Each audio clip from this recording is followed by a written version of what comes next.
এই আমার রাজ্যে এরকম পরিস্থিতি যে বিশ্বকর্ম আমরা কোথায় করে এই তোমরা কোথায় আছো?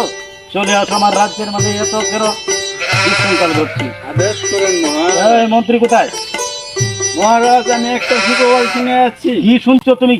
আপনার জন্য একটা দুঃখের সংবাদ। কি দুধ সংবাদ? রাজ্যের প্রজারা সবার মনু কেটে নিচ্ছে। কেন? খালি আপনারটা বাকি আছে। এই সেনাপতি, আদেশ করুন মরালাস। তোমরা এই রাজ্যে কত কিছু ঘটেছে, তোমরা কোথায় ছিলে? আমাদের সবাই নুনু কেটে হাতে ধরিয়ে দিচ্ছে।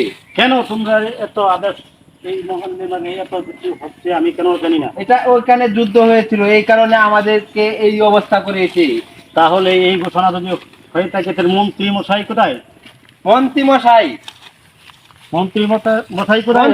তোমরা এই রাজ্যের মাঝে কি পরিচালনা করো? আমার নুনু কেটে নিবে, এই রাজ্যের যত প্রজাগুলো আছে সবটার নুনু কেটে যদি নিয়ে তাহলে আমার রাজ্যের আমার মহল্লায় আমি নিজের নুনু কেন কেটে নিবে? তোমরা এই ব্যবস্থা করো, আমার নুনু যেভাবে আমার আমার মাথায় একটি বুদ্ধি কি আছে। বুদ্ধি বলো? এখন আপনার নুনুর নিরাপত্তার জন্য একটি তালা লক করে দিতে হবে। তালা লক যদি করে দিতে হয় তাহলে সেটাই করো। আদেশ করুন মহারাজ, তালা আনছি। এই সেনাপতি, আদেশ করুন মরালাস। তুমি কি আমার জন্য তালা এনেছো? জি হুজুর, এই যে তালা এনেছি। এখন আপনার নুনুকে যদি এই তালা লাগিয়ে দেই তাহলে তো আপনার নুনু এমনিতেই ছিঁড়ে পড়ে যাবে। আরে কি বলো তুমি?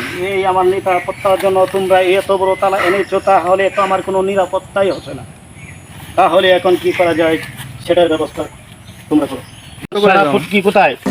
আদেশ করুন মরালাস। এই আমি যাওয়ার বেলায় আমি একটি কথা বলে যাচ্ছি, ওদের সবক মেরে বুঝিয়ে দেবো রাজার বিরুদ্ধে বাস করলে পরিমাণ কত ভয়াবহ। আমার রাজ্যের মাঝে আমার নুনু কেটে নেওয়া হচ্ছে, এখন এই আমার সেনাপতিরা ওদের কেউ কিছু করা বলতে পারে নাই, তার পরবর্তী পরিণাম আমি দেখিয়ে দিব।